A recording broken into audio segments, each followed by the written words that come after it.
una semana más lo hacemos pensando en positivo con Sergio Fernández. Sergio, buenos días. Buenos días, Carlas, ¿cómo estás? Como saben, Sergio es nuestro emprendedor, nuestro entrenador personal, quien hace que pensemos en positivo, y ya saben que las reflexiones que escuchan en este espacio las pueden recuperar no solo en nuestra página de internet, en rtve.es/noesundía, sino también en su blog, pensamientopositivo.org.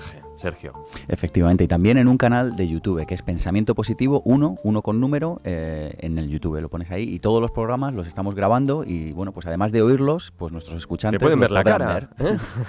Bueno, preséntanos al invitado que nos acompaña hoy, que está contigo en los estudios de Radio Nacional en Prado del Rey. Sergio. Claro que sí, Carlas. Mira, hoy hemos llamado a Gustavo Bertolotto. Gustavo, se licenció en Economía en los años 70. En 1980 fundó en España el Instituto Potencial Humano, donde introdujo la enseñanza de la PNL, de la programación neurolingüística, que es de lo que vamos a hablar hoy, una herramienta brutal de crecimiento personal.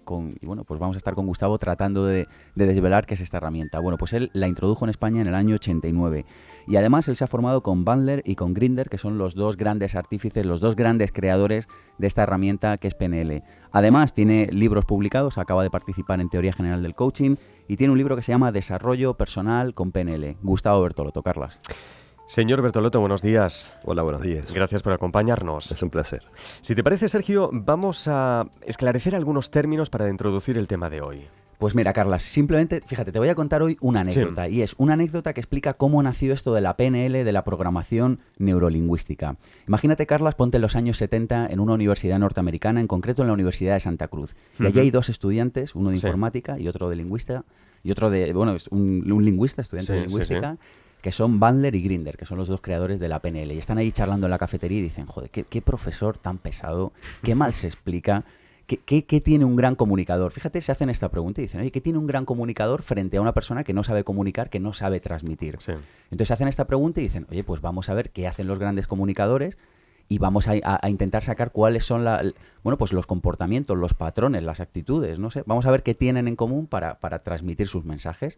Hablan con Bateson, que es por aquel entonces el rector de la Universidad de Santa Cruz, y además aquellos oyentes que sepan un poco de temas de comunicación y de crecimiento personal sabrán que estaba ligado a la Escuela de Palo Alto, un descubrimiento para mí hace años, la verdad, y le proponen pues estudiar qué hacen los grandes comunicadores. ¿Qué hace Bateson? Pues le pone a su disposición los medios y las personas para ponerse a investigar sobre este tema.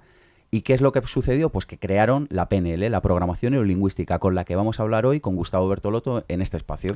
Señor Bertolotto, sí. Sergio Fernández conoce el término, usted también, pero un servidor y quizá muchos de nuestros escuchantes no. Es verdad. Vamos a contarlo, si le parece, de forma sencilla, clara, qué es la PNL, que parece un término así muy extraño, pero que en definitiva es casi, bueno, pues si lo redujéramos a una simple frase, el estudio de los procesos mentales, más o menos. Más o menos. Más o menos.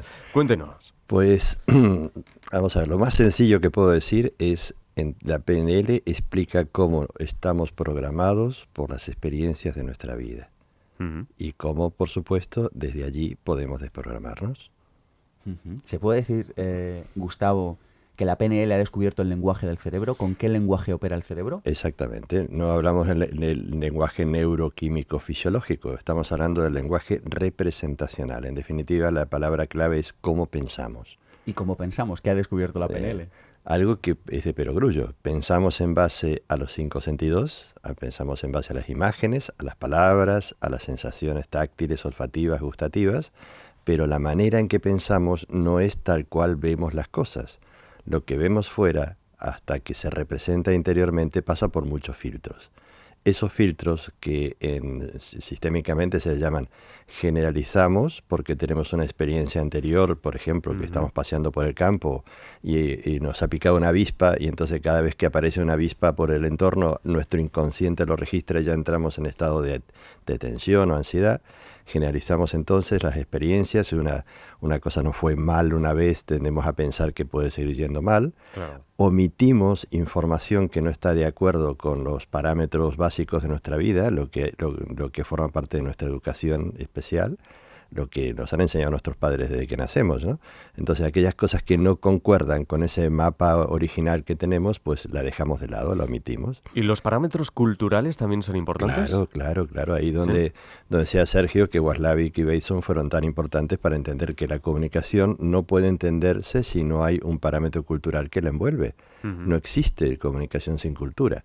Por eso es tan importante entendernos que la comunicación real, aunque con un gesto sencillo, que para nosotros levantar el pulgar significa, oye, estoy de acuerdo, para otras personas en otras culturas eso significa pues una mala palabra.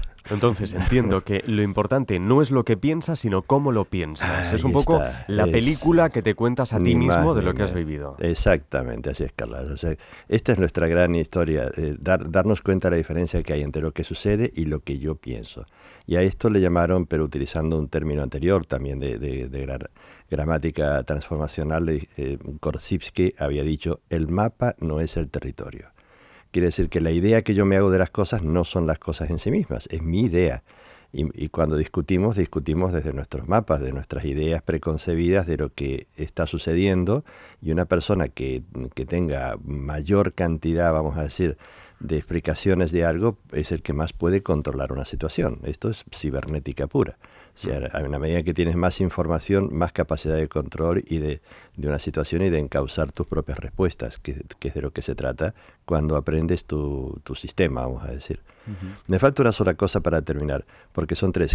Lo que hace nuestro cerebro: generaliza, omite y distorsiona. Y la distorsión existe en base a las creencias, por ejemplo. Lo que tú crees que son las cosas. Lo que tienes dentro tuyo y que te explica de qué manera funciona el mundo, de qué manera está sucediendo esto. Y que a veces estamos equivocados, ¿eh? Bueno, casi siempre. Casi siempre. Bueno. O por lo menos podríamos tener otras explicaciones. Ya. No es la única. Esa es la gran clave, ¿me entiendes? La PNL afirma que la forma en la que recordamos y pensamos es casi más importante que el contenido de lo que pensamos y recordamos. Yo estoy de esto totalmente de acuerdo, porque ¿Nos lo explicas a ver esto? Lo hemos comprobado, claro. Vamos a ver, nosotros si recordamos cualquier circunstancia de nuestra vida, recordamos por lo que sucedió y después lo recordamos de nuevo, como piensa el cerebro, con imágenes, y esas imágenes pueden ser oscuras, grandes, o luminosas, pequeñas, pueden ser cercanas, pueden ser distantes. Es decir, es como una cámara. Una cámara, tú puedes tener distintos puntos de vista, distintos enfoques de una situación. Le haces un fundido, la pones totalmente en contraste, y eso hace que eso tenga un impacto emocional diferente, que si eso lo pones lejano, lo pones muy nítido. Es así de claro. ¿Y podemos variar adrede intencionalmente la forma en la que recordamos algo? Bueno, ¿Y eso afectará de alguna manera a nuestra vida? A ver, ¿puedes recordar esta mañana el desayuno? Sí. Oye, ¿y cómo lo recuerdas? Y te lo digo de verdad, y hacemos una prueba para que todos los oyentes también puedan hacerlo. Venga, bien, Gustavo. que lo hagan Claro. en casa también. Claro. ¿Cómo recuerdas el desayuno esta mañana, Sergio? ¿En qué sentido te tengo que responder, Gustavo? Imágenes, sonidos, sensaciones. Imágenes y gusto.